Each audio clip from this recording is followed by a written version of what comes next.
Well, howdy there, Internet people. It's Bo again. So, today we are going to talk about putting $500 billion into context.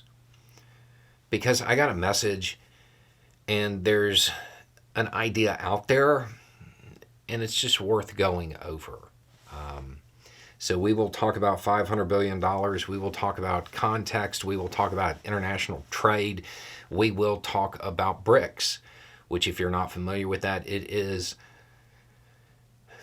an organization of countries that is attempting to become a new economic bloc that would challenge the West, and specifically the dollar. Okay? And I got this message. You're one of the few that will actually talk about BRICS, but anytime you do, you forecast it as something that someday might matter, but that it's irrelevant today.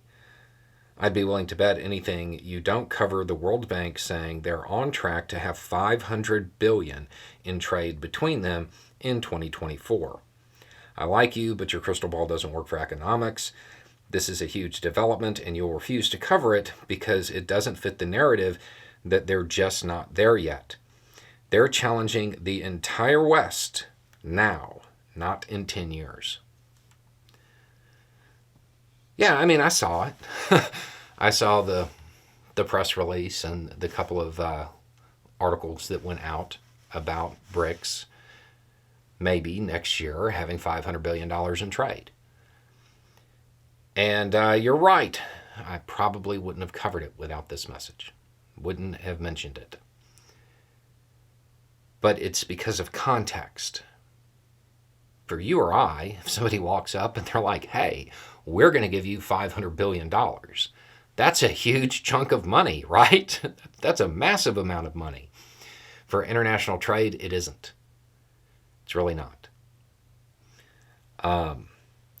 For BRICS, the idea that next year, if everything goes well, they'll have $500 billion in trade between these nations. That is press release, breaking news. It's a huge deal. Do you know what wasn't press release, breaking news, huge deal? Walmart having a revenue of $611 billion in 2023. One entity within the West.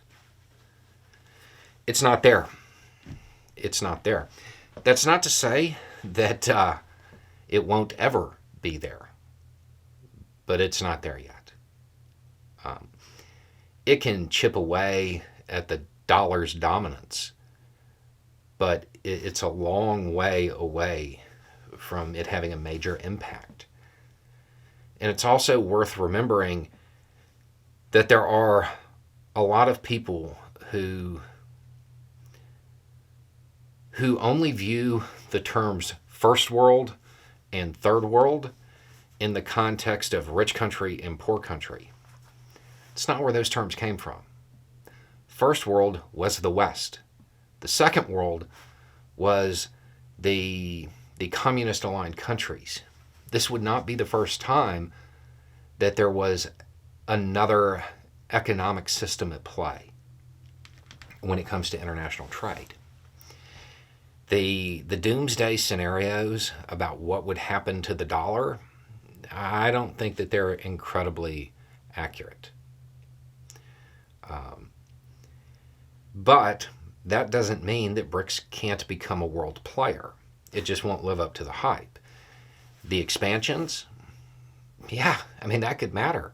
Particularly the fact that they might get Egypt, Ethiopia, and Saudi Arabia to come into their economic bloc. That's a big deal. Why would Ethiopia matter? Egypt, Ethiopia, and Saudi Arabia would give them a massive amount of influence over the Suez. That's why it would matter. BRICS becoming a major player, it's not just going to be about the economy.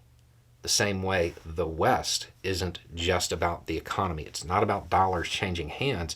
It's also about geopolitical influence. They're not there yet. Could happen, but it's not going to be next year. um, so it's important, especially when you get to those numbers that are so huge they seem imaginary and you really can't wrap your mind around them. It's important to put them in context. $500 billion in international trade, it's not, when you were talking about the global economy, $500 billion, it's almost Walmart. Anyway, it's just a thought. Y'all have a good day.